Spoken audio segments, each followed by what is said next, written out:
warahmatullahi wabarakatuh. Alhamdulillah wa syukurillah, wassalatu wassalamu ala rasulillah wa ala alihi wa sahbihi wa mawalah. Bisahri sadri wa yassirli amri wahlul 'uqdatam min lisani yafqahu qawli, amma ba'du. Ilahi anta maksudi wa ridhoka matlubi, a'tini mahabbataka wa ma'rifataka. Teman-teman yang berbahagia, selamat berjumpa kembali dengan saya Arif Billah alias Jojok Suparjo. Pada kesempatan ini saya ingin berceloteh lah, bukan menyeloteh. Tapi celotehan saya ingin saya beri judul mulailah dari satu langkah. Celotehan saya ini berawal dari percakapan sederhana bersama dua orang teman.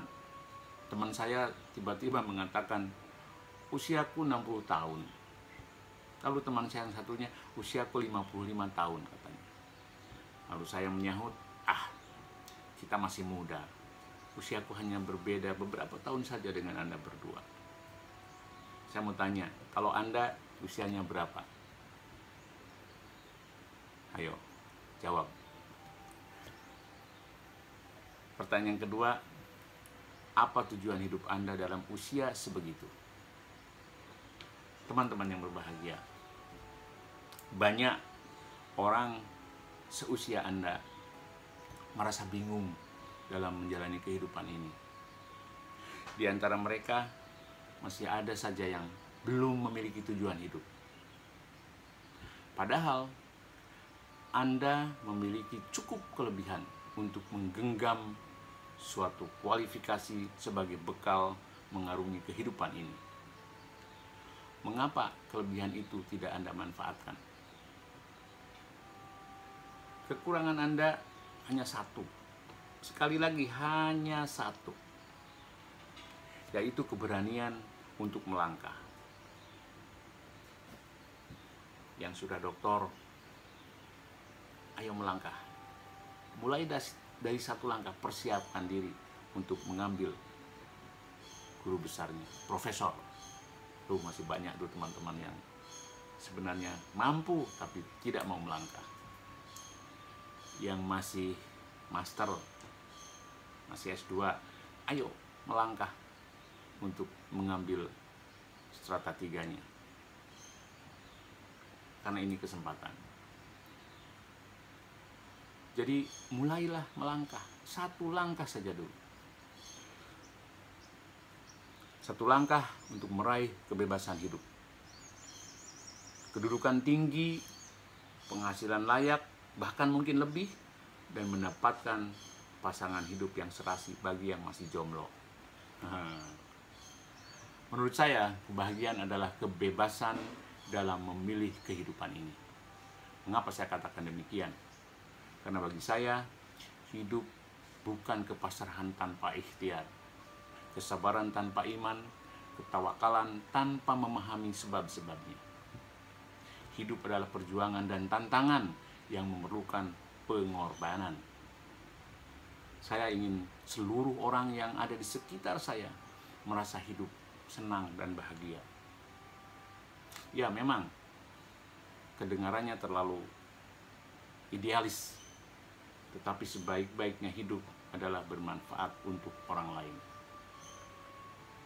Coba Anda renungkan, teman-teman, bagaimana jika orang yang sangat Anda sayangi, orang yang sangat Anda cintai menderita sakit. Anda tidak punya uang sepeser pun. Anda juga tidak punya waktu luang untuk merawat, sehingga Anda tidak dapat berbuat apapun. Bagaimana jika Anda menyerah pasrah terhadap ketidakmampuan untuk mewujudkan cita-cita anak Anda? Bagaimana jika Anda disodorkan sebuah kesempatan, tetapi Anda tidak punya waktu untuk mendapatkan kesempatan itu? Bagaimana jika Anda bertemu dengan si takdir Tuhan, kemudian Anda tidak ada keberanian atau tidak memiliki pesona apapun untuk melaluinya? Saudara, Jangan biarkan Anda hanya berserah pada kenyataan ini. Jangan Anda biarkan hanya pasrah tanpa usaha. Saya ingin Anda segera menyadari bahwa Tuhan menciptakan hidup ini tidaklah bermain-main. Mari mulai melangkah, satu langkah saja dulu, dengan penuh kesadaran untuk mewujudkan tujuan akhir kehidupan ini.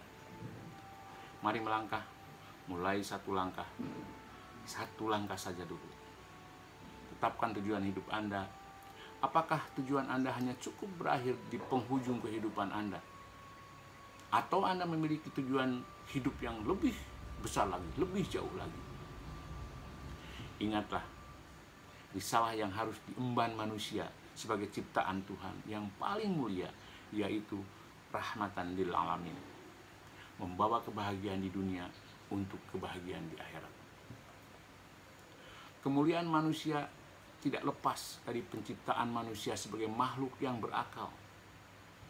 Sejak awal penciptaannya, manusia diciptakan lebih unggul daripada makhluk lainnya. Bukan hanya itu, manusia bahkan lebih hebat dari malaikat, jin, dan iblis sekalipun. Kalau malaikat diciptakan hanya untuk beribadah kepada Allah, dan itu wajar karena malaikat tidak punya nafsu, tetapi manusia di samping diwajibkan untuk beribadah, juga diberi tugas untuk menjadi khalifah di muka bumi ini. Sedangkan jin, makhluk yang cukup memanfaatkan hasil karya manusia. Rumah numpang, makan numpang. Jin itu apa-apa numpang kepada manusia. Dia benalu. Karena serba numpang, kadang-kadang jin ini merepotkan manusia. Hanya kelebihan jin tidak bisa korupsi seperti manusia. Bagaimana dengan setan? Makhluk ini sangat licik. Dapat mempengaruhi manusia yang semula cerdik berubah sekaligus menjadi licik. Manusia yang punya sifat-sifat licik tak ubahnya seperti setan. Saking liciknya, manusia kadang melebihi kehebatan setan. Bahkan manusia tidak percaya kepada Tuhan, padahal setan saja mempercayai Tuhan. Dia mau mengganggu manusia, izin dulu kepada Tuhan.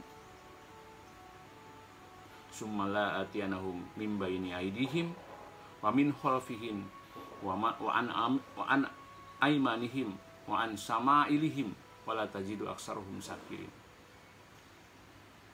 Dia bersumpah kepada Tuhan, aku akan ganggu manusia dari depan, dari belakang, dari kanan, dari kiri, supaya manusia tidak banyak yang bersyukur kepada Allah. Hati-hati dengan setan. Perhatikan perkataan setan juga yang ditujukan kepada manusia. Kafirlah kamu, kata setan. Maka tatkala manusia itu telah kafir, maka ia berkata, sesungguhnya aku bukan setan, berlepas diri dari kamu. Karena sesungguhnya aku takut kepada Allah, Rob semesta alam. Hebat bukan? Allah telah memberi kelebihan secara khusus dari berbagai makhluk yang telah diciptakan kepada manusia. Dan sesungguhnya telah kami muliakan anak-anak Adam. Kami angkut mereka di daratan dan di lautan. Kami beri mereka rezeki dari yang baik-baik, dan kami lebihkan mereka dengan kelebihan yang sempurna atas kebanyakan makhluk yang telah kami ciptakan. Quran surat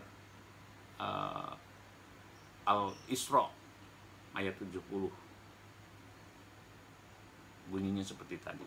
Teman-teman yang berbahagia, pokoknya tidak usah ragu-ragu. Yakini saja bahwa manusia telah diciptakan dengan berbagai kelebihan. Manusialah makhluk Allah yang paling top markotop. Malaikat hanya punya hati, setan hanya punya nafsu, tetapi manusia punya hati, punya nafsu, dan punya akal. Tidakkah Anda memahami itu? Ayo melangkah, satu langkah saja dulu. 1000 langkah diawali dari satu langkah. Itu pepatah Jepang.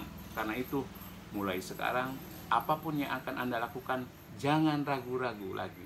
mulai dari satu langkah. Bagaimana? Mulai dari satu langkah. Semoga kita bisa memulainya. Wabillahi taufiq wal hidayah. Wassalamualaikum warahmatullahi wabarakatuh.